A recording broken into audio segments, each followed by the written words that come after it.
La verdad necesita periodismo. Radio 5 Todo Noticias, Radio Nacional de España y Reporteros Sin Fronteras.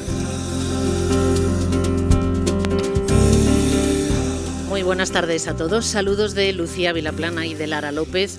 Son las 5 de la tarde y 8 minutos, las 4 y 8 en Canarias. Es 3 de mayo, el día señalado por Naciones Unidas como Día Mundial de la Libertad de Prensa.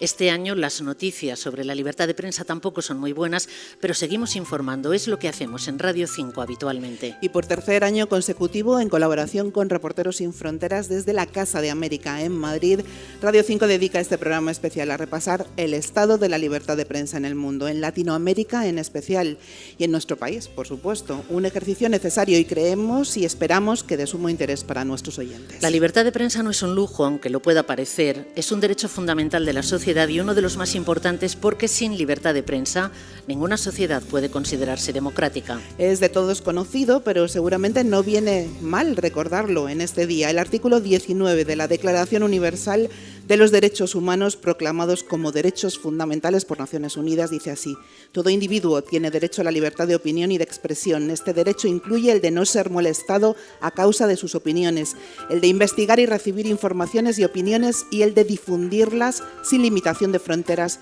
por cualquier medio de expresión. Esa es la teoría, pero hace solo 3 días que el terrorismo yihadista asesinó a 9 periodistas en Kabul, en Afganistán, en la masacre que provocó con 2 kamikazes, uno de ellos disfrazado de reportero.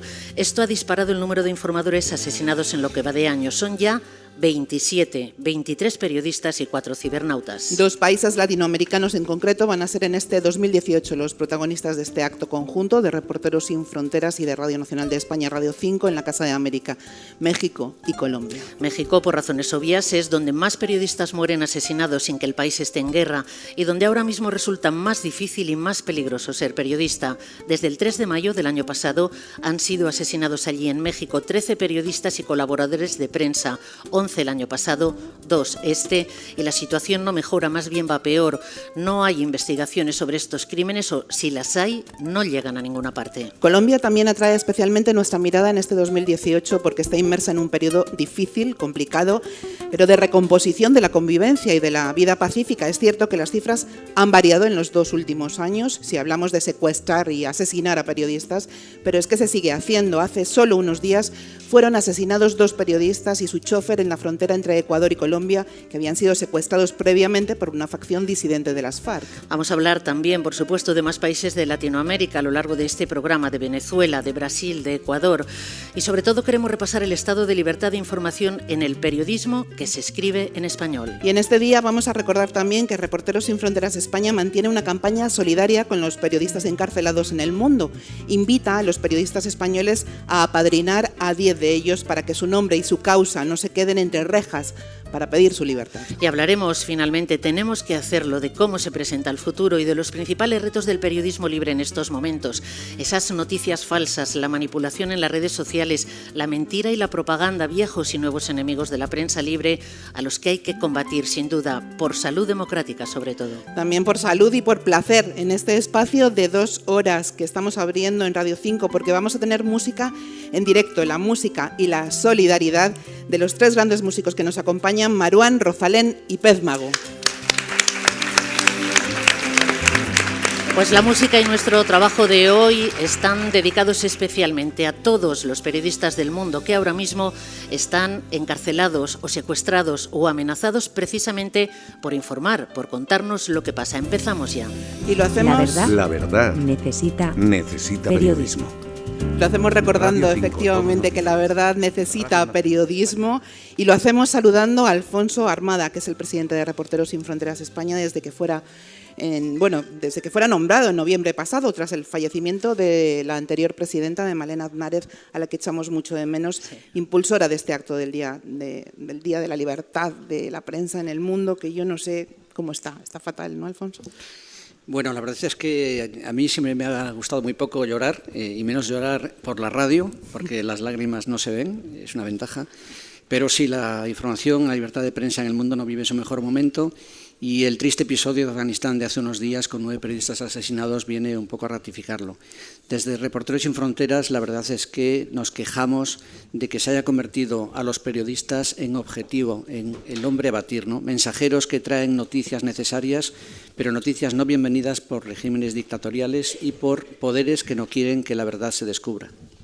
Habéis señalado que nunca ha habido tantos países en negro, ¿no?, en el mapa que publicáis en Reporteros Sin Fronteras, por tomar una línea de salida. ¿Podrías señalarnos qué crees que es lo peor, lo más peligroso para la libertad de prensa en este momento y si hay algo esperanzador? Bueno, sí, siempre hay noticias esperanzadoras, pero la verdad es que hay una serie de países que son un poco los que están en el furgón de cola de esta lista que elaboramos todos los años en Reporteros Sin Fronteras. En el último lugar está Corea del Norte por méritos propios, pero ahí la acompañan países como Eritrea, Siria, China, Sudán, Djibouti, Cuba, Guinea Ecuatorial. Bueno, países donde informar pues es jugarse literalmente la vida. Pero también hay otros países muy cercanos a nosotros por motivos históricos, por motivos de la lengua, como México, Honduras, El Salvador, Venezuela, donde también informar supone un riesgo para la vida. Nos preocupa mucho que los periodistas que intentan desentrañar las corruptelas del poder sean convertidos en objetivo. Y en Europa, además, recientemente, tristemente, también hemos encontrado que hay periodistas que han sido abatidos precisamente por contar la verdad. El año pasado, Daphne Caruana en Malta y hace unas pocas semanas, Jan Kuciak en Eslovaquia. Reporteros Sin Fronteras siempre inicia su página en Internet con un barómetro que recoge los periodistas asesinados, encarcelados y con una clasificación del estado de la libertad de prensa en los 180 países de los que tiene datos la organización. Hace apenas una semana publicabais esa clasificación, un esquema básico, una especie de ficha médica del estado de salud de la libertad de prensa. España ha caído 2 puestos en esa clasificación, estaba en el 29, ahora en el 31. No es que estemos hablando de una tragedia, pero sí es significativo. Alfonso, ¿por qué hemos bajado? Bueno, estamos muy lejos de Noruega, Suecia y Países Bajos, que son los países que encabezan este ranking, este escalafón admirable. España ha bajado estos puntos por varios motivos. Primero, por lo que vivió en Cataluña en torno al 1 de octubre, aquel famoso referéndum ilegal, y sobre todo el acoso para el trabajo de periodistas españoles y extranjeros que veían impedido informar tranquilamente de lo que ocurría en Cataluña. Después también ha habido casos tan tristes el año pasado como el gobierno turco utilizaba a Interpol para intentar que fueran deportados de España un periodista y un escritor turcos, Hamza Yalçin y Doğan Akali. Afortunadamente el gobierno español se negó a este chantaje que pretendía ejercer Erdogan. Y por último también problemas graves como la ley Mordaza que impiden trabajar de forma honesta y de forma limpia. Y por último también creo que el caso de Televisión Española con el gobierno impidiendo que se cumpla un acuerdo del Parlamento para que el ente público funcione de forma mucho más abierta. No quería dejar pasar la ocasión, Alfonso, vamos muy pillados de tiempo, pero tenemos que hacer referencia a lo que está pasando con ETA. ETA es protagonista estos días porque está comunicando por capítulos su disolución, su desaparición. ETA ha sido un lastre para los periodistas, para los informadores españoles durante muchos años, amenazados, atemorizados, incluso 3 asesinados. ¿Qué ha supuesto? Bueno, España no estaba precisamente muy alta en este escalafón por culpa de ETA, porque ETA amenazaba precisamente la libertad de información. Mataba a periodistas, amenazaba a periodistas, impedía que los ciudadanos tuvieran una información fidedigna. Y por eso también hemos bajado puntos ahora, por el nacionalismo exacerbado. Entonces, bueno, desde aquí queremos llamar precisamente a defender esa necesidad. Y me gustaría citar a alguien que no recibió el premio Nobel por su trabajo periodístico, Albert Camus. Albert Camus decía que un país vale lo que vale su prensa y que una labor de la prensa es elevar el lenguaje, porque es de alguna manera elevar la conciencia crítica del país. Entonces nos gustaría desde Reporteros incitar precisamente a mejorar la prensa en general para que mejore la democracia. Es un país extremadamente peligroso, como pueden imaginar, para los periodistas. El año pasado 11 periodistas fueron asesinados y en lo que va de 2018, 4 meses y 3 días, llevamos otros 2 asesinatos, un periodista y un colaborador. Saludamos a Francisco Castellanos, es corresponsal en Morelia, la capital del estado de Michoacán, de la prestigiosa revista mexicana Proceso. Francisco, muy buenas tardes y bienvenido a la Casa de América Madrid y a este programa de Radio 5. Buenas tardes y gracias por invitarme y estar con tanta gente importante y gente muy importante de los medios de comunicación de varios estados, de varios países de México. Bueno, para quienes no hayan seguido su trayectoria, voy a decirles que Paco Castellanos lleva 50 años en el periodismo, siempre desde Michoacán, su tierra, haciendo fotos, escribiendo y buscando información para ese semanario Proceso, tratando temas de seguridad y de crimen organizado, pero también ha recorrido muchos países de América y de Europa. Por supuesto, también ha estado por España dando conferencias, impartiendo cursos de periodismo, casi siempre relacionados con la violencia con los periodistas que se practica en su país. Francisco, ¿la violencia contra los periodistas en México es algo exclusivo del narcotráfico? Yo creo que sí, a excepción del caso de Regina Martínez, que era corresponsal de Proceso en el estado de Veracruz. La mayoría de los casos van 213 periodistas muertos desde el 2000 a la fecha, que es un número importante, y cada día es más riesgoso, es arriesgar la vida, como lo acaban de mencionar, porque en México existe una subcultura del narcotráfico, es decir, tiene muchos años enclavado el narcotráfico en México, no más que antes no eran tan violentos, sino eran un tipo de narcotraficantes inversionistas como Caro Quintero y Don Neto. Entonces había rivalidad, pero entre ellos, y ahora pues ya se han metido con los medios de comunicación y varias organizaciones, y en algunas conferencias que hemos estado en Estados Unidos y en México, hemos coincidido que el principal enemigo de los medios de comunicación es el crimen organizado. Desde luego, Paco Castellanos, tú te ocupas de estos temas desde siempre, desde que antes de que el narco fuese en lo que se ha convertido ahora, ¿no? Tan grande y fuese a por los periodistas de plano, ¿no? Debes de estar en su lista de enemigos desde toda la vida, desde antiguo. Te han secuestrado 2 veces y mi pregunta es si sigues recibiendo amenazas y cómo se sobrelleva, cómo se puede gestionar ser periodista en esas condiciones. Pues con miedo, pero es una profesión a la que yo amo y a la que le debo todo. No sé hacer otra cosa. Me preguntaba un periodista venezolano que si estaba amenazado y se me habían secuestrado 2 veces, ¿por qué no dejaba el periodismo? Le dije, porque es lo único que sé hacer y lo voy a hacer hasta que me muera. Y trabajo en un medio que es el único medio insumiso, que es la revista Proceso, y que el crimen organizado ha terminado con el espíritu del periodismo de investigación. Ya no puede ser un periodismo de investigación ni siquiera de políticos, porque están protegidos por el crimen organizado y estamos en un estado autoritario. Todos los periodistas muertos no han estado en el lugar ni en el hecho equivocado, sino por un gobierno autoritario, en un gobierno corrupto y un gobierno que está, la mayoría, no todos, al servicio del narcotráfico. Entonces hay que hacer las cosas con mucho cuidado. Textos delicados de captura de delincuentes peligrosos normalmente no los firmo, los ponemos como redacción y se hacen en la Ciudad de México, o sea, se les pone Ciudad de México, no Michoacán. Cuando son cuestiones de ejecuciones que son el pan de cada nuestro y que desafortunadamente la sociedad mexicana se está acostumbrando a ver este tipo de cosas, que es muy lamentable, porque pues son seres humanos y la mayoría de los sicarios son jóvenes de 22 a 24 años de edad, que son gente de condiciones, vienen de condiciones muy humildes y que no tienen una cultura y una educación y que los utilizan como sicarios. Para mencionar un dato, hace un mes en Coahuayana, en lo que es la costa de Michoacán, pegado a Colima, encontraron 25 ejecutados en una camioneta, todos de 18 a 24 años de edad. Para que ustedes, los que nos siguen desde su casa y los que están aquí entre el público con nosotros en la Casa de América, para que ustedes puedan valorar el testimonio que nos está ofreciendo Paco Castellanos, les diré que pasó unos meses en España con la ayuda de varias ONG, incluida Reporteros Sin Fronteras, porque su vida estaba en serio peligro, pero él siempre ha seguido en el periodismo, como nos decía, dejando hasta de firmar sus trabajos, pero por su trabajo precisamente ha recibido muchos premios y reconocimientos por esos reportajes en Proceso, pero además ejerce otra función muy importante, ha sido y sigue siendo guía y referente y ayuda esencial de muchos periodistas de todo el mundo que incluso van a México a investigar. Francisco, ¿a qué les ayudas tú y por qué en México resulta imprescindible contar con esa ayuda?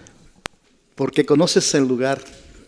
Por ejemplo, si algún periodista, como en el caso de mi amiga Pilar, que fue a Michoacán, nosotros nos llaman fixer cuando nos contratan porque yo he trabajado con gente del Washington Post, del New York Times, del Le Monde, de Alemania, de Spiegel de Alemania, del Canal 2 de Alemania, de Italia, de muchos países, y yo de Inglaterra los llevo, incluso me los disfrazo, les pongo su gorrita, pues, sus lentes, para que no noten si vamos a hacer alguna entrevista, y les digo que no hablen ni en las gasolineras ni en los restaurantes.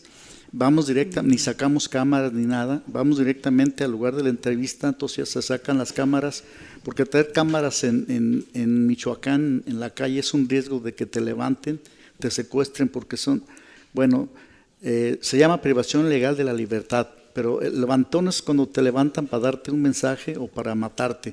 Cuando te secuestran es para pedir rescate, ya sea que te suelten vivo o muerto. Entonces lo que yo hago es llevarlos a los lugares, porque yo conozco, yo soy de Michoacán, yo nací ahí, tengo 65 años de edad, como les dije, me inicié a los 15 años en un periódico de la secundaria, y desde toda mi vida, casi normalmente, por la cuestión de que en Michoacán se daba antes sola la marihuana por sus condiciones topográficas, se daba sola la amapola, donde se extrae la morfina, la heroína, que es la droga más mortífera que existe en el mundo.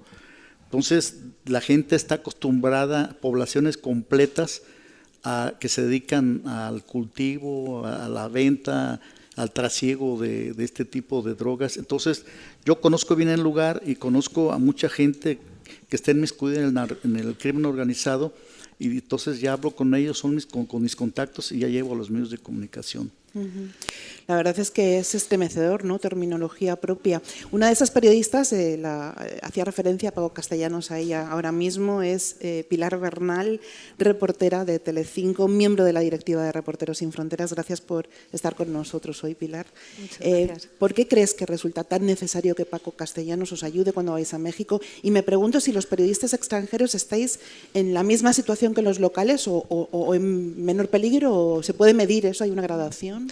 Bueno, nosotros desembarcamos unos pocos días en un lugar donde los reporteros como Paco, como los Pacos de turno, se la juegan, llevan décadas jugándosela, ¿no? Peleando cada día por plantear el relato, por encontrar la mirada del periodista. Y nosotros llegamos allí unos poquitos días con nuestro paraguas de protección internacional, ese paraguitas de protección que te da ser un periodista extranjero, que eso de momento sigue siendo algo positivo en un país como México, pero donde sin duda también hay que cuidarse, ¿no? Y ahí está Paco, al que yo he llamado mi ángel de la guarda cada vez que he ido allí, tanto cuando ha trabajado conmigo como cuando me ha seguido en la distancia, ¿no? Alertándome de sal de ahí, de esa comisaría de policía en Uruapan, donde estás entrevistando a un jefe de policía que está al sueldo de los Zetas, y ahora mismo me acaba de llegar la información de que había un equipo extranjero haciendo preguntas, ¿no? y exponiéndose a un secuestro. Y cuando nos encontramos en una situación, ¿no? tan extrema y tan límite, pues tener ese paraguas de seguridad que nos dan nuestros colegas, los que no vuelven a casa al cabo de unos días, los que no vuelven aquí a salvo, ¿no? al resguardo de nuestros medios, ni de nuestros seguros, ni de nada, pues tenerle a él al lado es una garantía y un honor. Pilar Bernal ha hecho varios reportajes, sobre todo en Oriente Próximo y en países árabes, pero también mucho sobre narcotráfico y sobre sicarios en países como Colombia, Venezuela, Nicaragua o México, donde, por cierto, cubriste la desaparición de los 43 estudiantes normalistas de Ayotzinapa. ¿Qué presencia tiene el narcotráfico en la vida cotidiana de los mexicanos? ¿Son ellos conscientes del riesgo que están asumiendo como periodistas a la hora de informar sobre ello, de lo carísimo que puede resultar ser periodista en México? Yo pienso que muchos mexicanos no perciben el tema del narco como un problema que les afecta directamente. De hecho, una parte importante, o al menos mi percepción de la sociedad mexicana, es que no mira o no desea mirar de cara al narcotráfico, ¿no? El país es tan grande, tan potente, tan poderoso, que es posible vivir México y no olfatear ni de lejos la presencia del narcotráfico. Está en las noticias, en los eventos, esos eventos que cubre la gente como como Paco, pero es como lo que le pasa a un pariente lejano y creo que eso hace también que de alguna manera se infravalore la importantísima labor de los informadores como ellos allí, ¿no? Creo que cerrar los ojos es también un modo de supervivencia, ¿no? para una sociedad que está muy, muy golpeada, pero a la vez es muy peligroso porque viven en esa impunidad tremenda. El no abordar de una manera más directa el problema hace que sigan viviendo el narcotráfico con enorme impunidad, ¿no? Y por eso pues sigue siendo el país latinoamericano donde más periodistas pierden la vida. Y yo creo que hacen un flaco favor, ¿no?, a las sociedades, las series de televisión y todas estas cosas que se inventan un narcotráfico diferente, que hacen que empaticemos con ellos quizá en algunos momentos, ¿no? Yo creo que la gente como Paco no se consideran héroes y los narcotraficantes que muchas veces la ficción nos presenta como modelos a seguir y que funcionan incluso también a nivel de la sociedad mexicana, de esos jóvenes, ¿no?, que contaba Paco, que son los sicarios los que hemos entrevistado algunas veces, chavales de 18, 19 años que ven en esos modelos, ¿no?, un referente o una forma, una opción de vida, pues desde luego la ficción lo banaliza, pero ahí hay una crudísima realidad, ¿no?, que provoca pues víctimas irreparables cada minuto. También joven, pero en este caso periodista, es Carlos Juárez, periodista de Tamaulipas. Está pasando unos meses en España. Bienvenido, gracias por aceptar nuestra invitación. Está en Barcelona, invitado y acogido por una organización catalana, por Mesa por México, para que pudiera tener un poco de respiro y de tranquilidad. Imaginen ustedes.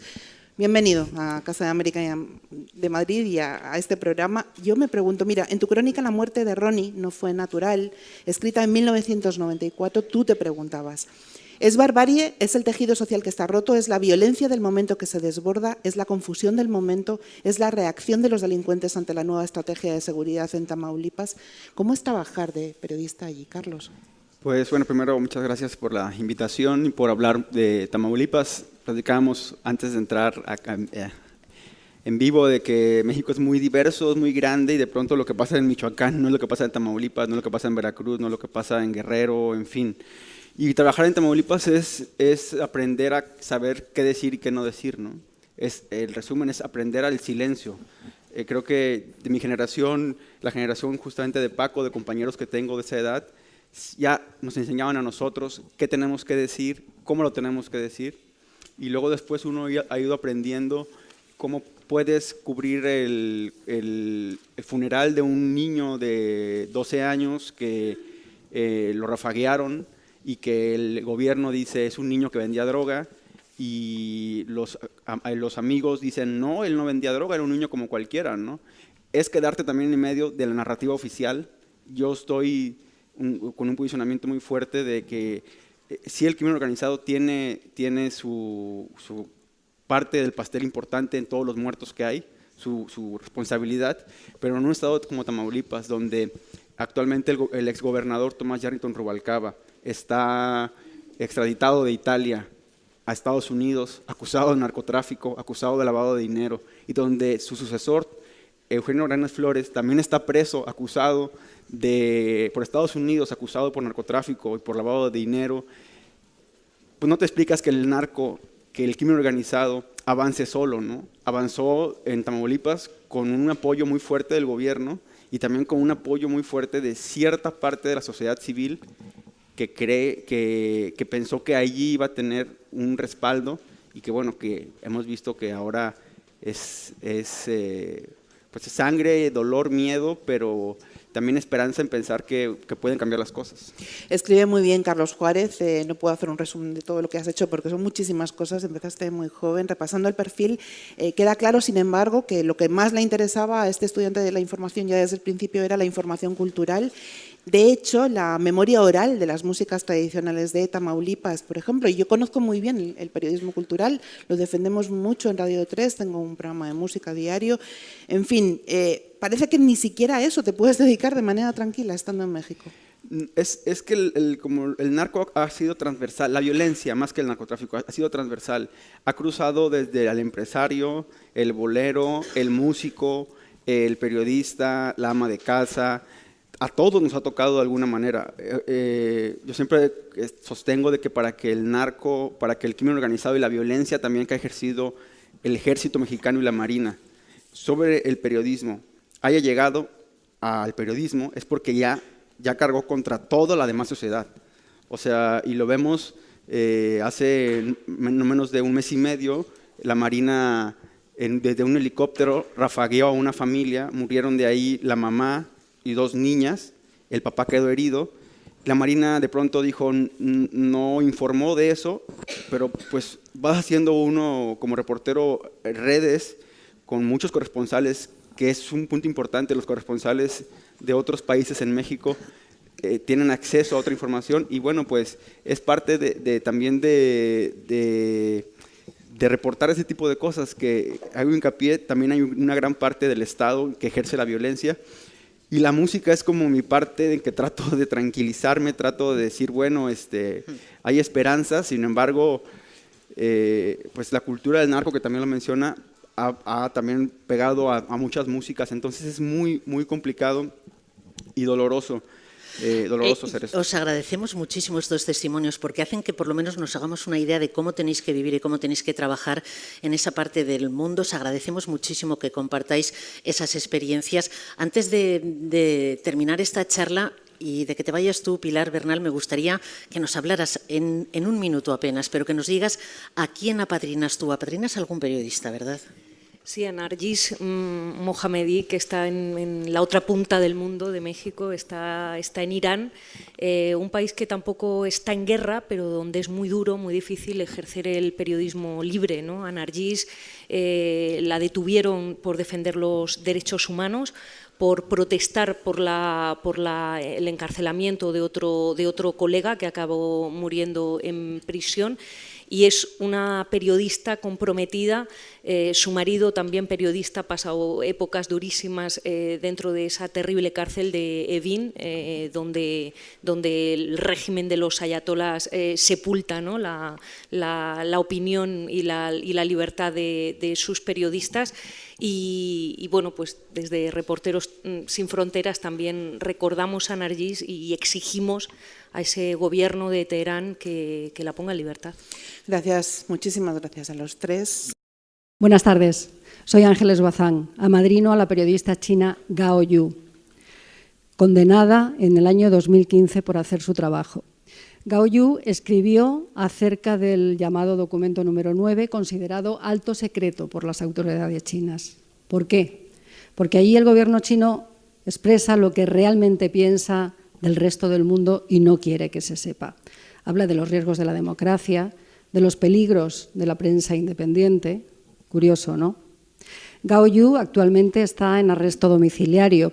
Sabemos muy poco de ella porque el hermetismo es prácticamente total, pero sí sabemos que está vigilada permanentemente, que a menudo las autoridades han entrado en su casa con las excusas más peregrinas, que está vigilada, que está silenciada. China es uno de los países en los que más periodistas hay encarcelados o condenados por hacer su trabajo. Es muy inquietante que a una persona se la prive de libertad por contar la verdad.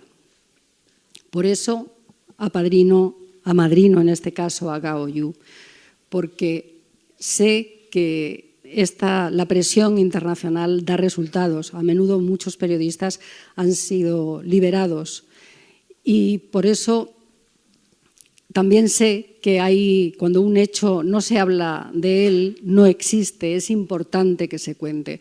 Por eso desde aquí pido a los gobiernos de todo el mundo que liberen a todos los periodistas encarcelados, que permitan a los periodistas hacer su trabajo, que es contar la verdad de forma independiente, y que permitan a la ciudadanía que respeten el derecho de la ciudadanía a estar informada. Y a Gao Yu y a todos los periodistas encarcelados les digo que no están solos. Las campañas de Reporteros Sin Fronteras dan resultados. Estamos con ellos. Gracias. Ángeles Bazán, muchas gracias. Una de las periodistas españolas que apoya la campaña de apoyo a los periodistas presos de Reporteros Sin Fronteras. Bueno, pues pasan ya 43 minutos de las 5 de las 4 en Canarias y seguimos en Radio 5 Todo Noticias en Casa de América, en Madrid, en colaboración con Reporteros Sin Fronteras España para repasar el estado de la libertad de prensa en el mundo. Un indicador esencial, no nos cansamos de repetirlo, para medir la salud democrática de los países. Y efectivamente no olvidamos que Reporteros Sin Fronteras en este Día Mundial de la Libertad de Prensa siempre pide la mención especial a los periodistas encarcelados y secuestrados en todo el mundo. Y en este momento tienen contabilizados 317 periodistas y cibernautas encarcelados en diferentes países. El número de secuestrados es siempre más incierto. Hay secuestrados en Siria, sobre todo periodistas locales, y en otros países de Oriente Medio. Las mayores cárceles de periodistas del mundo siguen siendo China, con 54 encarcelados, Turquía, con 35, y Egipto, con 31 informadores presos. Y sobre estos datos solo añadir que en Latinoamérica, en general, no se les encarcela, aunque hay 2 presos en Venezuela, no se les encarcela, sí se les secuestra o se les asesina, como acaba de suceder en Ecuador, les contábamos hace unas pocas semanas. La campaña de apadrinamiento de Reporteros Sin Fronteras España incluye a 10 de esos periodistas encarcelados, los podemos ver en las fotografías que estamos proyectando aquí en Casa de América, y pide a los periodistas españoles que les apadrinen. 2 de esos padrinos son José Antonio Guardiola, director del programa En Portada de Televisión Española, y Alicia Gómez Montano, también periodista de Televisión Española y miembro de la directiva de Reporteros Sin Fronteras. Bienvenidos los dos a Casa de América y a Radio 5. Buenas tardes. Hola, buenas tardes. Y lo primero que os vamos a preguntar es a quién apadrináis y por qué. Bueno, yo apadrino al periodista egipcio Mahmoud Abu Zied, que se le conoce por el alias de Shawkan. De su caso, a mí lo que más me conmovió fue... Shawkan fue detenido mientras cubría una manifestación de los hermanos musulmanes en 2013, junto a otros 2 periodistas occidentales que fueron inmediatamente liberados y se les pidió perdón, pero él, 5 años después, sigue en una cárcel. En principio, la batería de acusaciones es larguísima, se pidió cadena perpetua, pero en marzo, según hemos sabido, el fiscal ha pedido también la pena de muerte. Eso me conmovió y lo que me indignó y lo que me indigna es que Shawkan sigue en la cárcel de Tora, conocida como el Templo de la Tortura. Fue compañero de cárcel de una persona que seguramente no estuvo allí solo por cubrir una información y que ya está en libertad y que se llama Hosni Mubarak, y Shawkan sigue en la cárcel. Es durísimo, ¿eh? Además, las circunstancias en torno a su familia, cómo está, lo mal que está de salud Shawkan, es terrible. Alicia. Pues yo no apadrino a un periodista tan conocido como Shawkan, que afortunadamente él no ha salido de la cárcel, pero su caso sí que ha trascendido bastante. Apadrino a un periodista de Bangladesh, se llama Salam Choudhury. Este es un país donde la influencia islamista ha ido en aumento y él tiene, entre comillas, la mala suerte de ser el editor de Weekly Blitz. Es un periódico antiyihadista. Choudhury aboga por el entendimiento entre culturas y fue detenido cuando quería ir a Israel a una reunión de carácter cultural. A partir de ese momento fue acusado de traición, de sedición y también de blasfemia. Y desde el año 2012 está encarcelado. Y como suele pasar, están encarcelados en unas condiciones absolutamente penosas y con unos graves problemas de salud que nadie atiende. Está bien que seamos altavoz de esos casos, que se conozcan. Vosotros dos, José Antonio, Alicia, viajáis con frecuencia por Latinoamérica y queremos incorporar a esta charla a una periodista brasileña, Natasha Isis, es de Río de Janeiro, freelance y actualmente residiendo en Madrid. Natasha, buenas tardes, bienvenida. Natasha Isis se formó en la Universidad Federal de Río, hizo el máster de periodismo del país en Madrid y ofrece actualmente su trabajo en varios medios. Ella fundó y coordina un proyecto digital en portugués que se llama Mulheres que Escrevem. Es periodista freelance, lo decía, según Reporteros Sin Fronteras, estos son los periodistas con menor protección, los que trabajan con el mayor riesgo. Tú eres testigo de que eso es así y además ser periodista y mujer es más arriesgado todavía en Brasil. Estamos viendo movilizaciones contra el acoso por parte de las periodistas brasileñas. Sí, es verdad. Con relación a ser periodista y mujer, bueno, el feminismo vive un gran momento en Brasil y creo que eso es porque todavía hay mucho trabajo por delante. Y de hecho un estudio hecho por la plataforma Género y Número en Brasil, con el apoyo del Google News Lab, puso en datos la desigualdad y el acoso que sufren las mujeres en las redacciones brasileñas. según el estudio, 73% de las periodistas entrevistadas afirmaron haber escuchado bromas o comentarios de naturaleza sexual en el ambiente de trabajo. Y este año la campaña online Déjala Trabalhar, movilizada por periodistas deportivas brasileñas, también se hizo viral después que una periodista fue acosada durante un directo televisivo. Así que esa es la situación ahora mismo. En Brasil el periodismo es una profesión de riesgo, aunque sí, bueno, hacemos comparaciones, la situación no es tan dramática como en México, pero es terrible tener que hacer comparaciones en estos casos, la verdad. Este año 2 periodistas han sido asesinados en la región norte, aunque Reporteros Sin Fronteras solo recoge 1, y además por lo menos 19 periodistas y profesionales de la prensa han sido agredidos en diferentes ciudades en abril por la cobertura del encarcelamiento del expresidente Lula da Silva. ¿Qué pasó en ese caso? Pues en Brasil, como en muchos países, los grandes medios de comunicación son controlados por grandes empresas y, claro, ellas tienen sus intereses políticos y económicos. Lo que pasa es que esos medios suelen ser acusados por parte de la clase política y de la población de manipular la información según sus intereses. Y lo que pasó durante la cobertura del encarcelamiento del expresidente Lula fue, creo que, un reflejo de esa tensión. Porque, por supuesto, llegó a un extremo inadmisible, pero esas personas estaban ahí intentando hacer su trabajo y fueron agredidas por manifestantes y por políticos que estaban ahí, que incentivaron todo eso. Brasil está viviendo un momento político muy complicado. Y estamos hablando mucho también últimamente de noticias falsas. Tú, Natasha, ¿qué papel crees que pueden jugar en tu país las noticias falsas, esa intoxicación en las redes, en la calidad de la información que reciben los ciudadanos? ¿Crees que va a ser importante todo este fenómeno, por ejemplo, en el desarrollo de las elecciones que van a celebrarse en Brasil en octubre? Sí, seguro, es un problema muy serio y mi opinión es muy difícil de solucionar, especialmente porque en Brasil las noticias falsas no son solo un problema para la calidad de la información, sino son también un negocio. Frente a las elecciones de octubre, las noticias falsas se convirtieron también en una estrategia política y los candidatos buscan desmoralizar la competencia a través de esas mentiras que llegan por las redes sociales. Y ese es un problema muy difícil de controlar, especialmente en un país en que las noticias llegan por WhatsApp y en que hay como 100 millones de usuarios de WhatsApp. Natasha, decía antes, Lucía acaba de regresar de Río y bueno, José Antonio Guardiola y Alicia Gómez Montano viajan con mucha frecuencia a Latinoamérica. No sé si podéis hacer un breve repaso sobre las cosas. ¿Cómo está la libertad de prensa en el continente americano?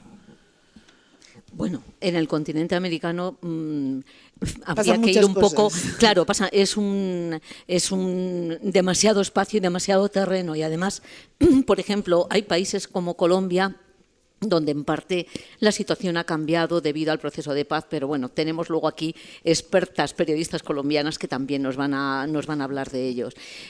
Están los países donde directamente te matan, como es México, y nos lo han contado muy bien hace un ratito, y están los países donde, por ejemplo, se extorsiona, y está donde los países donde parece que no pasa nada y de pronto vuelve a pasar, como es el caso de Nicaragua, donde las revueltas por las reformas que querían hacer en lo que es la seguridad social de los nicaragüenses ha provocado una serie de protestas con 27 muertos y uno de ellos periodista, Miguel Gaona.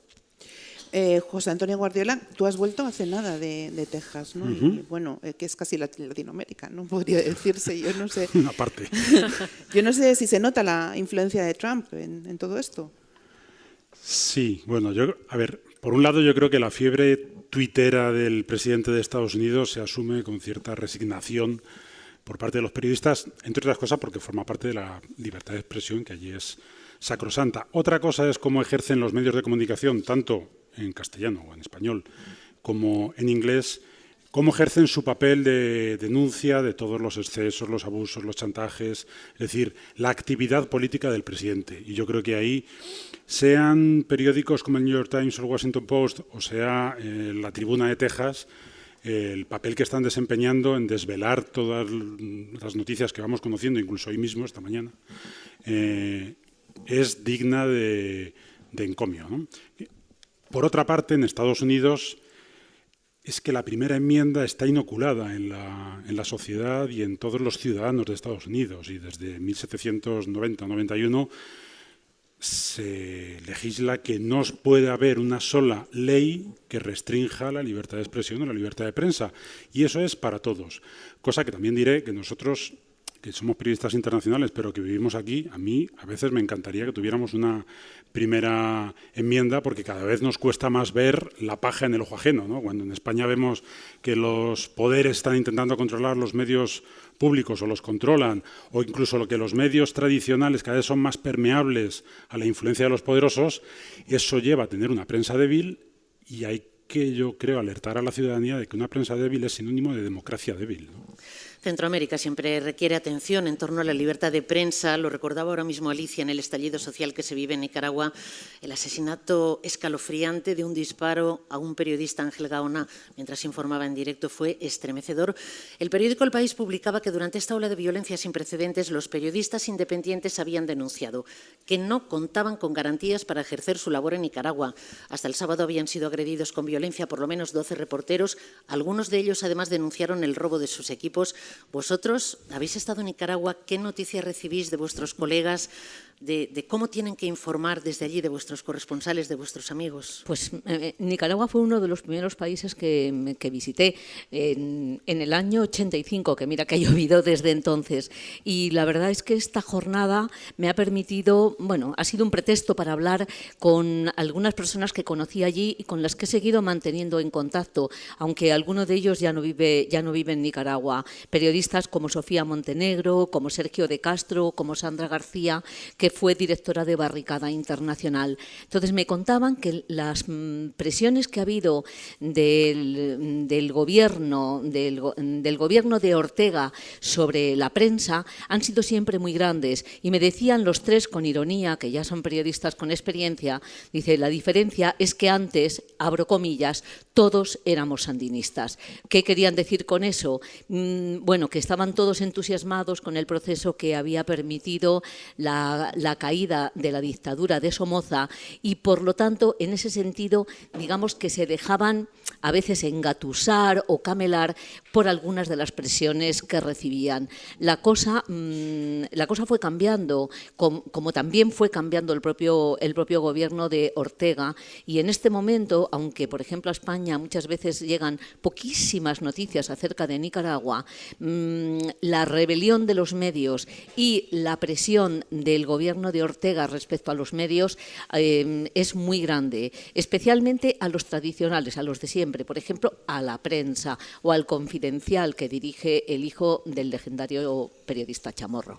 Sí, precisamente sobre la prensa. Ayer estuve hablando con Moisés Martínez, que es el jefe de investigación de periodismo de investigación de la prensa, y me comentaba que de los 12 periodistas heridos durante estas revueltas, en ninguno de esos casos las autoridades han iniciado una investigación para saber lo que pasó. Bueno, gracias a los tres.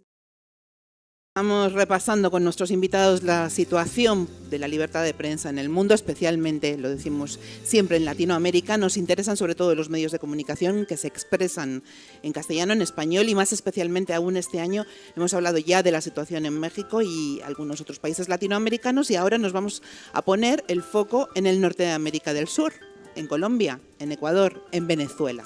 En siglos pasados, durante la dominación española, gran parte de la zona que ocupan esos países, además de Panamá, eran un solo territorio, lo que se llamaba la Nueva Granada, luego la Gran Colombia. Hoy Colombia, Ecuador y Venezuela siguen enfrentándose a problemas comunes e interrelacionados, además de los propios de cada país.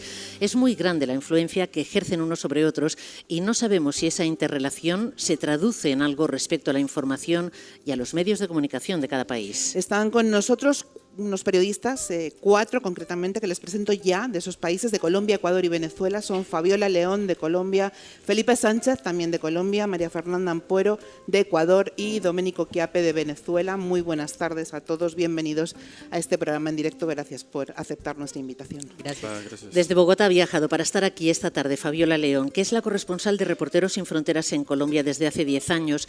Ella enlaza además varias tareas, la formación de periodistas en la universidad y el trabajo para para Reporteros Sin Fronteras que la lleva a estar en contacto permanente con los conflictos y con los problemas. Estamos hablando de secuestros, asesinatos, persecuciones, eso que sufren, que han sufrido hasta ahora sobre todo los periodistas colombianos, así que Fabiola, conoces perfectamente ese problema. Felipe Sánchez es sociólogo por la Universidad Nacional de Colombia y máster de periodismo de la Escuela del País, uno de los fundadores de la revista literaria digital Sombra Larga y actualmente vive en Madrid, donde trabaja en la edición americana del País, La Mesa de América. Así es que creo que está siempre al tanto de lo que sucede en Colombia. Y nuestra siguiente invitada es María Fernanda Ampuero, de Ecuador. Les puedo contar de ella que vive también en Madrid, que es escritora y profesora en el máster de periodismo de ABC, que además de sus libros, sus trabajos periodísticos han recibido varios premios, Mejor Crónica del Año de la Organización Internacional de Migraciones, por ejemplo, y que en 2012 fue seleccionada como una de los 100 latinos más influyentes de España. También hablaremos enseguida con Domenico Chiappe de Venezuela, pero la primera cuestión atañe a Colombia y a Ecuador. El 14 de abril, tras casi 20 días de incertidumbre, se confirmaba el asesinato allí en la frontera de 3 trabajadores del diario El Comercio. Habían sido secuestrados el día 26 de marzo por un grupo, lo comentábamos al principio, disidente de las FARC. El periodista Javier Ortega, el fotógrafo Paul Rivas y el conductor del equipo, Efraín Segarra. ¿Cómo se ha vivido entre los periodistas de Colombia y de Ecuador esta vuelta atrás en algo que ya parecía que habíamos abandonado, ¿no? que eran costumbres de otro momento? Bueno, pues en Colombia pensábamos que efectivamente pues el secuestro se había reducido, hablábamos de un secuestro más o menos al año, pero pues este nuevo secuestro que se presenta en la frontera pues se une obviamente al que vivió Salud Hernández y los periodistas holandeses, pero hay que decir que aquí son nuevas fuerzas, están las viejas fuerzas y las nuevas fuerzas armadas. Es una de las cosas que aprendimos en esta coyuntura de lo que pasó con nuestros colegas del comercio, pero también hay que hablar de la responsabilidad que nos cabe en este caso. Hay una responsabilidad por parte de los estados, la falta de comunicación, de información por parte de ambos gobiernos, lo que son también la responsabilidad de las redes sociales, de los ciudadanos en las redes sociales y la responsabilidad de los medios de comunicación. Creo que aquí tenemos una cantidad de enseñanzas para el periodismo, pero también para la ciudadanía, y definitivamente algo muy complicado fue el manejo de información por parte de los gobiernos. Nosotros vimos a Paul, a Javier y a Efraín pues morir prácticamente en nuestras pantallas del teléfono. Esto, como decías tú, es una cosa muy nueva y tremendamente que hace doble terrible la situación, porque la estamos viendo con absoluta impotencia. Sabemos que nuestros compañeros están secuestrados en la frontera norte. Además, esto para Ecuador es una situación completamente nueva. Ecuador es un país que siempre se ha caracterizado por la paz. Es una pequeña isla casi invisible. Y de repente nos enteramos que nuestros compañeros están no solamente secuestrados por la guerrilla, sino que hay un vídeo, hay imágenes que recibimos además todos a lo loco en nuestros teléfonos como si fuera un meme o si fuera un vídeo viral. Son las caras de nuestros amigos con cadenas en el cuello y la verdad es que nosotros jamás habíamos vivido esta situación y espero que haya sido precisamente por esta novedad y por esta situación de sorpresa para el Ecuador que el asunto se haya resuelto tan mal, porque sinceramente todos esperábamos el momento que nos dijeran que Paul, Javier y Efraín estaban en el aeropuerto de Quito y que sus familias los iban a poder ir a abrazar, pero no. Entonces esta campaña tan importante de Nos faltan 3, que transformó al Ecuador en un país de secuestrados, pues se sigue manteniendo. Ayer justamente en la redacción del Comercio se inauguró una especie de mural reconocimiento a nuestros amigos con un fuego perpetuo, y pone la piel de gallina pensar que quizás son los primeros, pero no van a ser los últimos. Bueno, sí.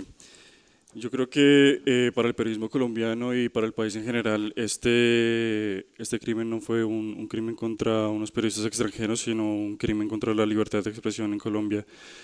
No solo por el hecho de que todo apunta a que ellos fueron asesinados en suelo colombiano, sino porque los autores fue un grupo disidente de las FARC, que en su conjunto son aproximadamente 1.200 combatientes de los 7.000 que había antes, que están en todo el país y buena parte de ellos en la frontera con Ecuador, con lo cual esto se ha convertido en un problema también para los ecuatorianos.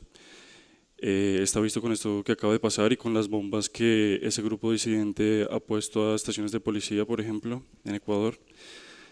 Pero es sobre todo un problema colombiano, porque esas 1.200 personas de las que estamos hablando que todavía están armadas son una amenaza para el país, siguen siendo una amenaza para el país, más allá de que obviamente ahora haya menos guerrilleros que antes. Lo que ellos hicieron asesinando a los ecuatorianos fue mandar un mensaje muy claro, y es que en ningún lado de la frontera los periodistas vamos a poder ir a informar lo que está pasando sobre el terreno y a contar el desarrollo de esta nueva fase de la guerra que se abre después de la firma del proceso de paz entre las FARC y el gobierno colombiano. Lo que dices es tremendo. En los asesinatos de periodistas, más allá del dolor que provocan, una de las cuestiones más crueles y más desesperantes es que no se observa diligencia ni policial ni judicial después de esos crímenes. Esta vez también parece que podría haber conflicto en la investigación porque efectivamente estamos hablando de una frontera complicada y que es algo que atañe a los dos países. Fabiola, no sé si hay algún proceso iniciado, ¿qué sabéis? ¿Hay investigaciones en marcha? ¿Se va a aclarar lo ocurrido? Es preocupante que, por un lado, mientras el gobierno del Ecuador dijo voy a abrir los archivos de investigación para que ustedes revisen qué fue lo que hicimos, el Estado colombiano guardó silencio y uno ahí lo que tiene que hablar es precisamente de presionar. Entonces las organizaciones ecuatorianas, colombianas y Reporteros Sin Fronteras precisamente nos dirigimos a la Corte Interamericana de Derechos Humanos para que se abra una investigación como se ha realizado en México también en el caso de los estudiantes, para que aquí se investigue qué fue lo que pasó y cuál es la responsabilidad que tienen los gobiernos de ambas partes. El nivel de impunidad en Colombia asciende prácticamente al 85%, que ni siquiera alcanzan a avanzar en la investigación. No es que llegaron a la investigación y se perdieron, sino que ni siquiera pudieron ser investigados. Entonces, por eso estamos haciendo como una presión, porque habíamos alcanzado a pedir para los periodistas ecuatorianos medidas cautelares y se da este desenlace. El mismo día que se piden las medidas o que se otorgan las medidas cautelares es cuando conocemos precisamente de las fotografías. Y por eso en este momento estamos pidiendo a ambos gobiernos que esclarezcan cuál fue su participación y que abran sus archivos y nos digan cuál fue su responsabilidad, porque haber ejercido o haber tenido presencia militar teniendo rehenes, pues obviamente lo que estaba haciendo y lo que estaba causando era poner en peligro a los periodistas. Oye, pero ¿se puede hacer esa pregunta? ¿Se puede uno preguntar si como en México es el narcotráfico el mayor enemigo del periodismo en estos lugares del mundo o no? Lo que pasa es que en Colombia, pues si bien ha habido una presencia muy fuerte por el lado del narcotráfico, uno no puede comparar la cantidad de droga que maneja Ecuador a la que maneja Colombia. Y efectivamente hay alianzas entre paramilitares y grupos narcotraficantes y entre las disidencias, las FARC y el Clan del Golfo, que en este momento lo que estamos viendo, por eso hablaba de unas viejas y unas nuevas, hay algunas cosas que traen de la guerrilla, pero hay algunas nuevas cosas que se están trayendo por parte del narcotráfico, como se ha venido desarrollando en México, que no es el mismo tipo de narcotráfico ni las mismas maneras de ejercer la violencia. Entonces, digamos que nos estamos prestando, nos traemos y nos llevamos este tipo de acciones violentas. A ver, yo creo que más que el narcotráfico, la principal amenaza de los periodistas colombianos hoy es la alianza entre las mafias y los políticos, los poderes locales.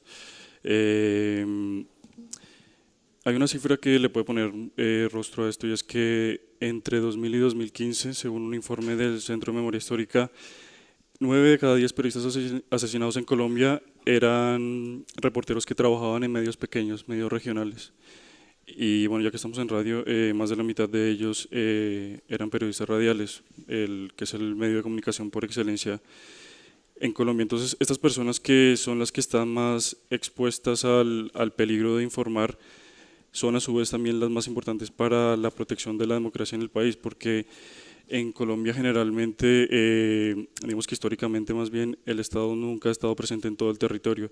Entonces, la forma en que la sociedad puede vigilar los poderes económicos locales y políticos es por medio de la prensa independiente, pero esto no se puede hacer obviamente si tienen sobre la cabeza un hacha que los está amenazando, por decirlo de alguna manera.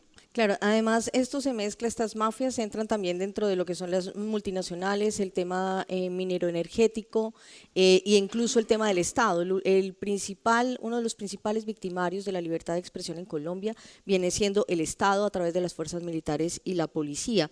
Tenemos que decir que entre el 2016 y el 2018 las agresiones contra periodistas prácticamente se duplicaron. Entonces, digamos que eso que en algún momento fue la esperanza y tuvimos una esperanza por la firma de la paz, pues lo que estamos viendo en este momento es que no es cierto, sino que estamos obviamente duplicados en agresiones contra la libertad de prensa que pasan porque cuando se acaba la guerrilla, cuando se hace el pacto, el acuerdo, emergen otra cantidad de conflictos que antes habían estado como escondidos precisamente por el conflicto armado. Pero esas alianzas de las que hablaba Felipe entre los poderes económicos, los poderes políticos y los actores armados, pues continúan, incluso lo que han hecho es potenciarse. Ya ven la complejidad del proceso. El Pacífico, donde operan los asesinos de los periodistas ecuatorianos, es una zona clave de producción y de transporte de cocaína, pero también es peligrosa la zona del otro lado, la otra frontera, la de Venezuela. Allí, recuerdo, estuvo secuestrada hace unos años la corresponsal del Mundo, Salud Hernández. Así que es el momento, Lara, de presentar a nuestro siguiente invitado de Venezuela. Domenico Chiappe vive en Madrid ya desde hace varios años, trabaja en la agencia Colpisa, ha sido editor gráfico en La Fábrica y otras revistas, nació en Perú, pero su familia emigró a Venezuela cuando él tenía 4 años, fue ahí donde se hizo periodista y donde ha dejado una brillante huella en numerosos medios venezolanos, hay muchos de ellos desaparecidos, la verdad, hasta que se vino a España, hace ya 15 años creo que te viniste, ¿no? Sí, 15 años. Te voy a trasladar la misma pregunta, ¿el narco es ahora el mayor enemigo del periodismo en Venezuela? ¿Crees que tiene otros enemigos peores? O? Bueno, gracias por la invitación y por este espacio. Bueno, el narco está infiltrado entre las estructuras de poder de Venezuela, del gobierno, y en realidad no viene a ser un problema directo de la libertad de expresión en Venezuela. La libertad de expresión y de información en Venezuela tiene sus particularidades, ¿no? La privación de ese ejercicio, de esos derechos, tiene unas particularidades típicas del régimen, que está envuelta en todo lo que es el caos económico y de inseguridad que está en todo el país. No hay unos grandes casos que enciendan una mecha. En el 2009 hubo un asesinato de un periodista en Valencia, donde las mafias de narcotráfico, de grupos de aniquilación y de gobierno están muy conectadas. Pero en realidad lo que atenta contra el periodismo en mi país es que son varios factores, son básicamente 6. Uno, el principal, es el derrumbe de la economía. ¿Cómo puede ejercer un periodista, por ejemplo, El Nacional, que es uno de los grandes medios, con una línea independiente, gana 700.000 bolívares? 700.000 bolívares es menos de un dólar. En otros periódicos digitales del mismo Venezuela pueden ganar 10 millones, que son 5 dólares, 7 dólares. Dentro de lo que es los precios de comer, de poder comer, ya no digo 3 veces al día, sino 2 veces al día, tienes que salir a donde están los productos subvencionados cuando hay y hacer largas colas. ¿Cómo puedes hacer una investigación cuando en tu puesto de trabajo no puedes estar más de 2, 3, 4 horas porque el sueldo no te alcanza para alimentarte tú y mucho menos a una familia, ¿no? El segundo punto que atenta contra la libertad de expresión es la compra de los medios, de los periódicos, los principales periódicos, radios y televisiones por parte de capitales afines a grupos de poder. Algunos son claramente, que apoyan claramente el gobierno de Maduro, lo que viene a ser la sucesión de Chávez, lo que es esa ala del chavismo, pero hay otros que directamente apuntan a testaferros, que ya ni siquiera están en Venezuela, pero que de una manera alimentan a otros medios de comunicación para que saquen información relativa al gobierno, pero no relativa a las acciones y las corrupciones que ellos han estado allí, que representan también un ala del chavismo, en donde también hay gente que ahora mismo está en el poder, o lo que hemos visto lo que estamos viendo ahora en directo, que son las las pugnas que hay entre ellos, en donde se empiezan a demandar, ¿no?, los principales cabecillas de lo que hubo durante la era Chávez. Domenico, hay sin duda otros problemas específicos, apuntabas tú que eran varios para la libertad de prensa en Venezuela y de ello tendremos ocasión sin duda de hablar ahora, pero me gustaría que siguiéramos en el proceso actual que vive Colombia, que está en una etapa tan complicada como esperanzadora. Hay que construir la paz después de esa larga y dolorosa guerra en la que todos han perdido mucho y en la que la libertad de información resultó brutalmente atacada. A lo largo de esa guerra, docenas de periodistas fueron asesinados y secuestrados, cerraron numerosos medios. Colombia cayó en la clasificación mundial de Reporteros Sin Fronteras hasta niveles muy peligrosos. Sí, Lucía, hoy la situación es otra, las cifras son otras, aunque siga en el puesto 129 y sobre todo las perspectivas son otras, pero por ejemplo durante la campaña de las presidenciales del 27 de mayo, que están a la vuelta de la esquina, no sé si están pasando ya cosas preocupantes, si hay cambios respecto al pasado. Pues ahí tenemos varias cosas en Colombia. Una tiene que ver con la polarización que se genera obviamente entre los partidos y que pasa también por las redes sociales, y la polarización es uno de los problemas que trae la estigmatización. Entonces, antes en Colombia era como un insulto decirle a alguien usted es guerrillero o simpatizante de la izquierda. En este momento es peor, si usted es de derecha o es de izquierda, también ¿cierto? Va a tener problemas porque la polarización se pasa obviamente también al plano del periodismo, y esta polarización también tiene un problema que precisamente hoy se está tratando aquí en el Día Mundial de la Libertad de Prensa, que tiene que ver con las noticias falsas. Entonces, como que mentir ya no es un problema, los mandatarios lo hacen, los políticos lo hacen, la gente en las redes lo hace. En este momento una de las periodistas satíricas del Espectador, que precisamente tiene un espacio que se llama La Puya, que es una forma satírica, un poco de humor para hablar de la realidad de Colombia, le han hecho todo un montaje para decir que ella es castrochavista y entonces lo que hay que hacer es no escucharla. Entonces, parte del problema que vamos a tener ahorita para las elecciones presidenciales entra por ahí, entra por la polarización política, por las falsas mentiras, y a esto se le junta obviamente los 5 actores armados que siguen existiendo en el país y obviamente una concentración de medios grande frente a lo que pasa en Latinoamérica. El periodista argentino Martín Caparrós escribió hace unos meses una crónica sobre Colombia, la guerra desarmada, y escuchen, decía en su parte final: hay ahora 7.000 soldados menos, hay ahora 7.000 exsoldados que no saben qué va a ser de sus vidas, que ni siquiera están seguros de que su guerra haya terminado. Hay alrededor de millones y millones que lo esperan y hay también los que querrían que no. La paz, a veces, concluía, es una guerra más confusa. ¿Creéis vosotros que esta reflexión de Martín Caparrós es atinada, que los medios pueden estar contribuyendo, a propósito o no, a confundir más que a aclarar? ¿Creéis que hacen falta nuevos medios para construir esa paz, que hacen falta algunos cambios? A ver, yo creo que Colombia está viviendo, en cuanto a periodismo, pese al panorama que hemos pintado nosotros, que es un poco más gris de lo que uno podría llegar a pensar después de la firma de la paz. Hay que ver con las cifras en la mano que el país de todas formas sí ha avanzado un poco en lo que tiene que ver con la libertad de expresión. Si lo tomamos por décadas, por ejemplo, en los 80 durante el auge del cartel de Medellín hubo 43 asesinatos de periodistas. Luego en los 90, cuando se inaugura la guerra sin cuartel de la guerrilla, los paramilitares y el ejército, hubo 55 asesinatos. En los 2010 llega a haber, en los 2000, 39. Y en esta década lo que vamos son solo 9 asesinatos, que, bueno, no son solo 9 porque 9 son muchísimos, pero que comparados con los 55 que llegamos a tener, son un progreso enorme. Entonces yo creo que con esa ventaja el periodismo sí tiene que reinventarse, pero por otro lado tiene como una presión económica, que no solamente pasa en Colombia, ¿no? La transformación digital también como que pesa mucho a la hora de intentar reinventarse. Yo creo que no son solamente nuevos medios para construir la paz, sino que creo que también hay que volver a las bases del periodismo, a la rigurosidad del periodismo, pero también hay que meterle el tema de la diversidad y la pluralidad. Muchos no es suficiente, diversos es mucho mejor. Es un territorio marcado por la actividad del narcotráfico, también porque hay un trasiego continuo de personas que huyen, que están escapando literalmente de Venezuela a Colombia por la situación que se vive allí, escasez, anulación asfixiante de cualquier oposición política y, por supuesto, una libertad de información bajo mínimos, hasta el punto de que apenas quedan allí medios de comunicación que se puedan calificar de independientes.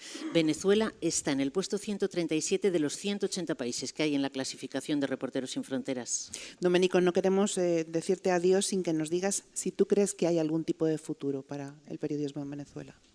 Bueno, el futuro, no solamente futuro, hay presente, es decir, aparte de los medios que existieron y que algunos todavía sobreviven o que están comprados por el chavismo, hay una cantidad de medios digitales que hacen periodismo de investigación, por ejemplo, armandoinfo.com, Efecto Cocuyo, La Patilla, Crónica 1, y estos medios pues vienen a estar bastante coaccionados por medidas legales que son un país donde no hay independencia de poderes, pues les ponen una demanda y solamente con un pequeño documento pueden ir presos sin ningún juicio por tiempo indefinido. Entonces, por ejemplo, los directivos de La Patilla y de Armando Info están fuera del país, huidos, exiliados, precisamente porque sus informaciones, sus investigaciones, muy bien sustentadas además, y que sirven para abrir y para mostrar lo que ha sucedido con el dinero en Venezuela en todos estos años, están demandados y han tenido que irse por la inseguridad jurídica y la falta de Estado de Derecho. Hola, soy Amaya Prieto, periodista de Radio Nacional, dirijo el programa Viaje al Centro de la Noche y soy madrina del periodista turco Ahmet Sik, al que hace una semana condenaron a 6 años y 6 meses junto a otros 13 directivos y compañeros del periódico Cumhuriyet, uno de los más antiguos de Turquía. En total suman más de 50 años de cárcel, acusados de propaganda terrorista y de colaborar con 3 organizaciones que curiosamente se odian entre sí, el PKK kurdo, una organización integrista y otra de extrema izquierda. Pero la verdad es que, entre otras cosas, publicaron un vídeo en el que se mostraba supuestamente el envío de armas turcas a algunas de las facciones que combaten en Siria. E incluso el propio Erdogan les había advertido que les iba a costar muy cara la osadía, como así ha sido. La verdad es que, como denuncia Reporteros Sin Fronteras, Turquía es una de las grandes prisiones de periodistas del mundo. Actualmente hay 150 informadores entre rejas acusados, en su mayor parte, de propaganda terrorista. Efectivamente, la verdad necesita periodismo, quizá más que nunca, porque nunca antes ha tenido tantos canales de difusión, la mentira tan rápido ha llegado inmediatamente a tantas personas y el periodismo creo que necesita verdad, responsabilidad y honestidad. Gracias a Reporteros Sin Fronteras por ser el altavoz de todos los que quieren acallar. Y en Europa pasan más cosas preocupantes. Circulan noticias falsas, hay manipulación con robots en las redes sociales desde las llamadas granjas digitales, localizadas sobre todo en Rusia, para interferir en la política de otros países.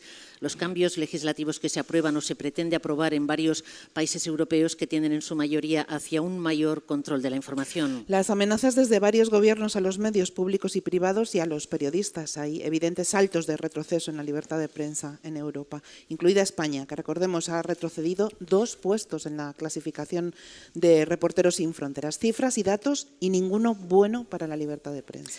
Pues para hablar de todo esto tenemos con nosotros esta tarde aquí en Casa de América, en el programa que está ofreciendo Reporteros Sin Fronteras junto con Radio 5, a 3 periodistas españolas.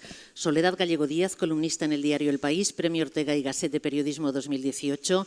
Rosa Montero, columnista y veterana reportera en el mismo periódico, además de gran escritora. Y Edith Rodríguez Cachera, que es la corresponsal de la organización internacional Reporteros Sin Fronteras en España. Bienvenidas las 3, muy buenas tardes.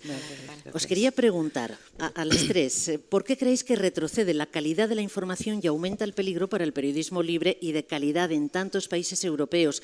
¿Internet está resultando ser una herramienta tan peligrosa como útil para el periodismo? ¿Cómo podemos abordar todo esto? Son un montón de preguntas. Sí, empieza. Son muchísimas preguntas a la vez. Y no tenemos demasiado tiempo, Sí. pero vamos allá. No, bueno, lo primero es que evidentemente estamos ahora mismo en un momento en el mundo y en Europa también, por lo tanto, de retroceso de los valores democráticos, o por lo menos de crisis y de conflicto. El progreso, recordemos, no es obligatorio, ni mucho menos, no es que la vida vaya mejor forzosamente, y ahora estamos en un claro riesgo de involución, ¿no? Entonces, hay cantidad de síntomas en los gobiernos europeos muy asustantes, en Austria, en Hungría, en fin, en la República Checa, en todas partes, en Turquía, que acabamos de ver, por no hablar de Rusia, claro, ¿no? Que es tremebunda. Entonces, como se ha dicho antes también, efectivamente, se ha dicho al revés, pero bueno, que una prensa fuerte y una prensa libre es una democracia fuerte y una democracia desarrollada, pero se puede decir al contrario, unas democracias debilitadas y que caminan hacia los despotismos, pues inmediatamente suponen sojuzgar a los periodistas, cerrar los medios, amedrentarlos y desde luego poner trabas. Esa sería una parte, ¿no? Luego lo de los medios, lo de las redes, que me interesa muchísimo, si quieres lo partimos después, porque si no es mucho. Sí, yo creo que tienes mucha razón. Yo creo que ha influido muchísimo también en Europa el retroceso, también ha influido la crisis económica. La crisis económica ha hecho también que los periodistas estén en situaciones más precarias, es más difícil defender la información, las empresas tienen más fácil traficar con la información porque tienen más problemas, y eso está haciendo que se vea rápidamente el deterioro que se produce en los medios de comunicación en toda Europa. Yo creo que es bastante general, ¿no? Y luego otra cosa que se ha producido también terrible, que es la impunidad, ¿no? El asesinato de Daphne Caruana en Malta, una periodista extraordinaria que estaba investigando la corrupción, el lavado de dinero, porque eso es una de las cosas, porque en Colombia o en otros lados hablamos de narcotráfico, en Europa de lo que se habla es del lavado de ese dinero, ¿no? Aquí lo que se hace es eso, lavarlo. Y entonces esta mujer pues una bomba en el coche y la mataron.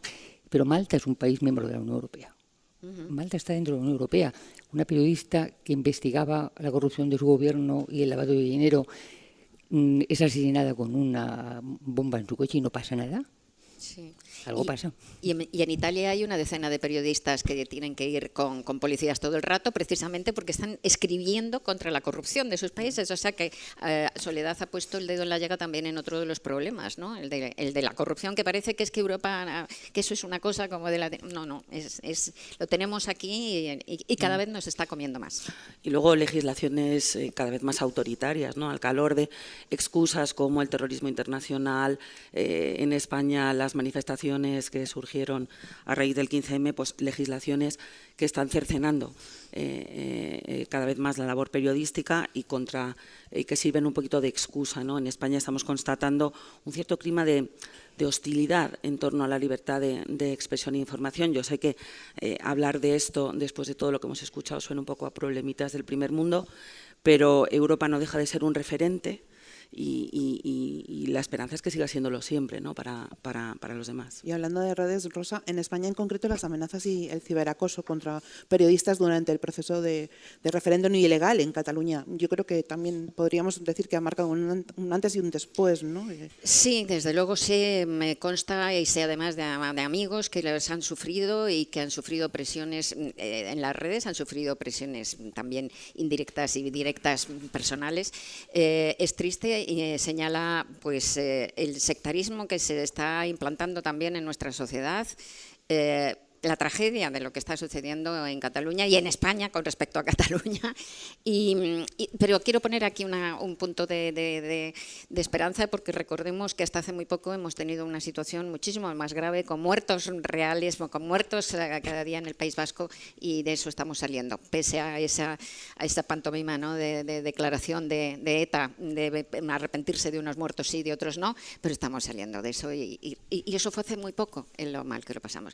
Las redes son preocupantes para mí. Yo soy una partidaria, siempre lo he sido, tengo mucha actividad en redes, pero últimamente me está entrando verdadera angustia de este totum revolutum, efectivamente, de mentiras, de la utilización de las redes para confundir a la gente. Hasta tal punto estoy angustiada con esa situación que creo que estoy empezando a pensar que debería darse una asignatura en los colegios para manejarnos con la información, porque escribí hace poco un artículo en el que decía además que que es terrible, porque parece que queremos ser engañados, ¿no? Porque antes siempre han manipulado, los dirigentes siempre han manipulado, los poderes siempre han manipulado, pero yo creo que a la persona de la calle antes le costaba más tener una versión alternativa. Estoy hablando yo que es hace 100 años, ¿no? Pues la versión alternativa, digamos que la pirámide de información del poder era machacante, ¿no? Pero ahora es que la tenemos al lado y no la queremos escuchar. Hay un sectarismo en donde estamos cayendo todos. Vemos un tuit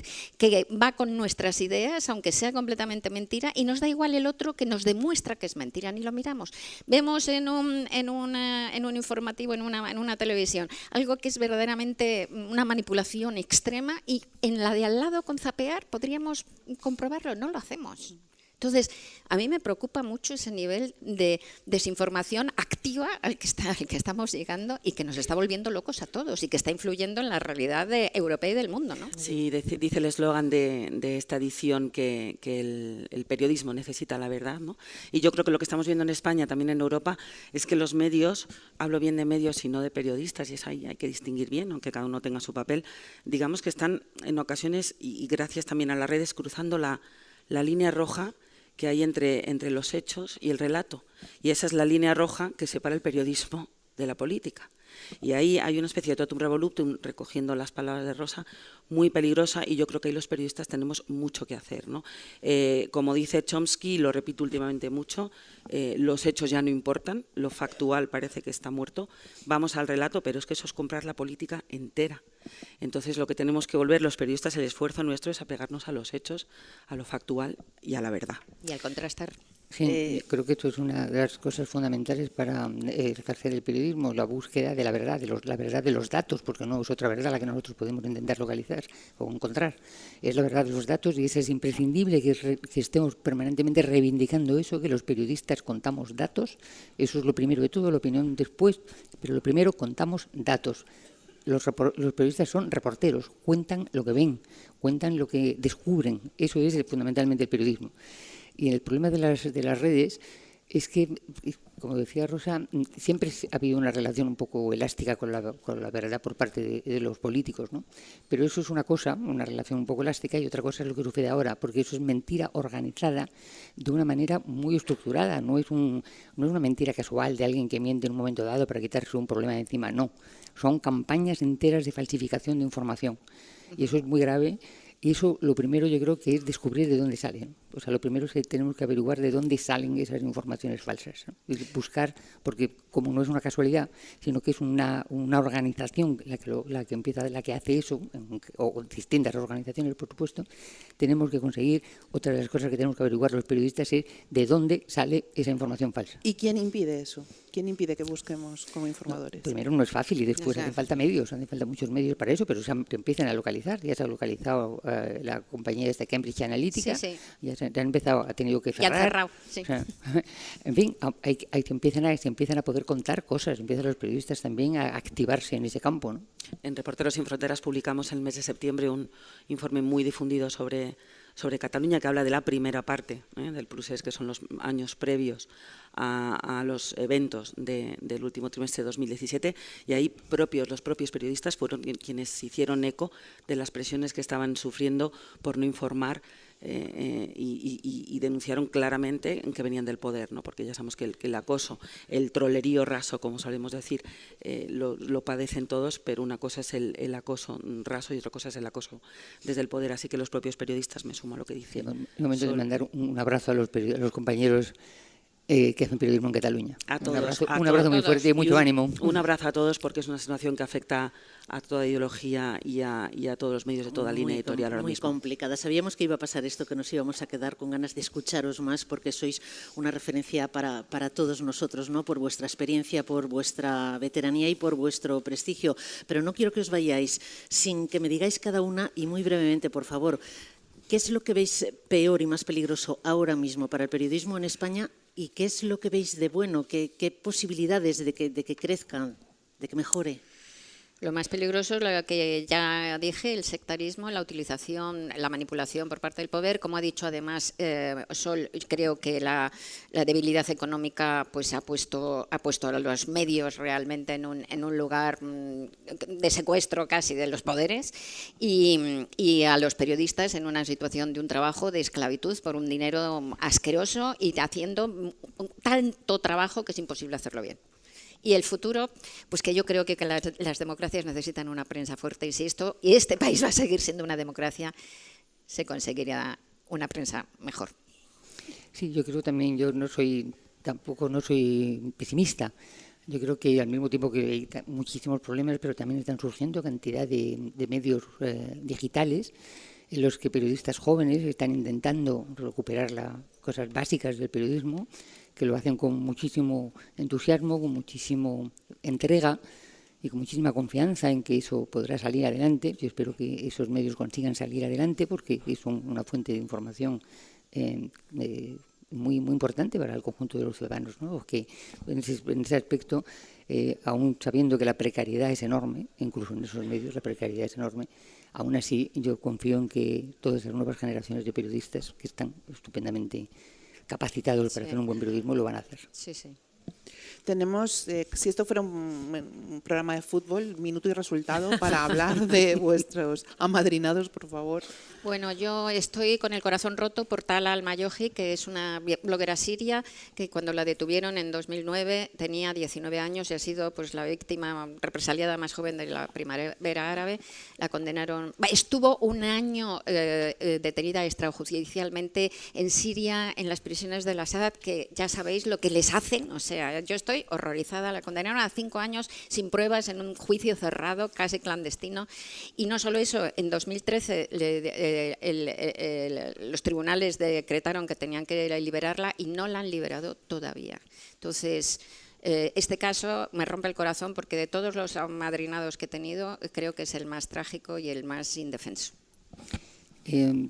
Yo amadrino a Raif Badawi, que es uno de los, yo creo que es uno de los, en este momento, de los paradigmas de lo que sucede con el periodismo libre en sociedades autoritarias, como es en este caso Arabia Saudí. Raif Badawi tenía una página web, fue detenido en 2012, fue sido condenado a 10 años de cárcel y a 1000 latigazos. Los latigazos, afortunadamente, de momento no los ha recibido.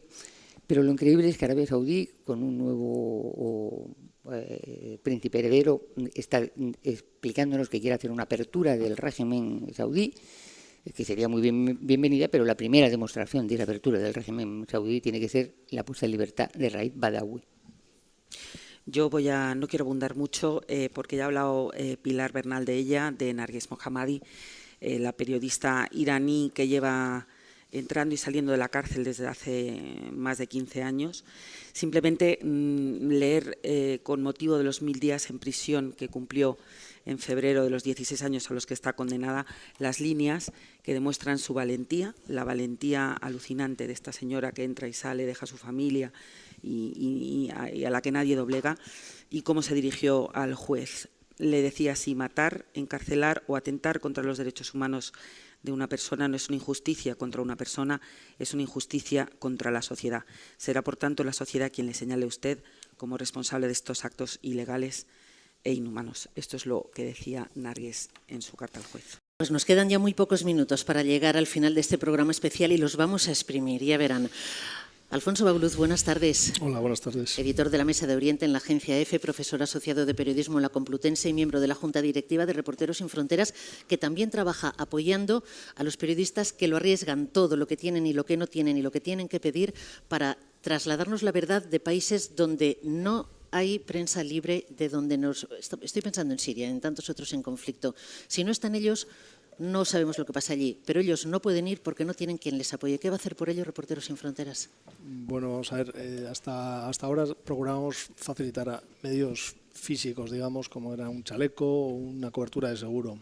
Ahora tenemos un proyecto ambicioso que consiste en un desarrollo tecnológico con una aplicación que permita lo que nosotros hemos dado en llamar un chaleco virtual, que sirva de ayuda a esos periodistas cuando están en lugares en conflicto.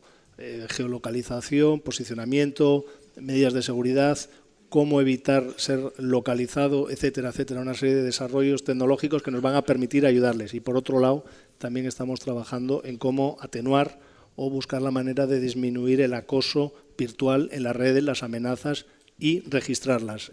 Tenemos un plan de formación, queremos la colaboración de algunas empresas que nos están, vamos a ver si conseguimos su apoyo, para establecer un plan de formación de jóvenes periodistas, pero también de personas que trabajan en las relaciones internacionales, en el derecho internacional, etcétera, etcétera, para documentar estos crímenes y estos acosos en el mundo virtual, que es tan real como el tradicional al que nos hemos enfrentado siempre.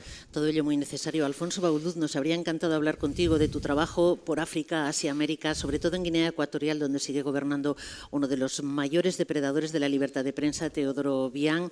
Has cubierto guerras, desastres, elecciones. Yo invito, para conocer ese proyecto del que nos hablabas, a quienes nos están escuchando, que visiten la página de Reporteros Sin Fronteras, y a quienes quieran conocer más de tu trabajo interesantísimo, el libro que acabas de publicar, Prensa y Manipulación, el Pentágono y las operaciones de información. Muchísimas gracias por haber venido. Gracias, Alfonso.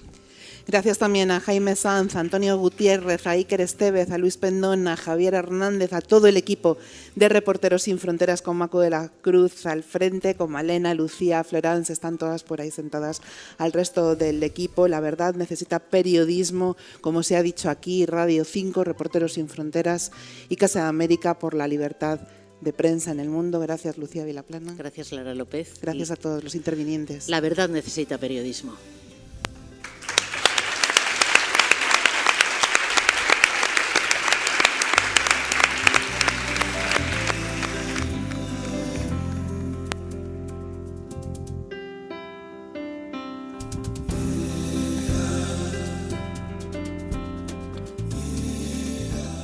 La verdad necesita periodismo. Radio 5 Todo Noticias, Radio Nacional de España y Reporteros Sin Fronteras.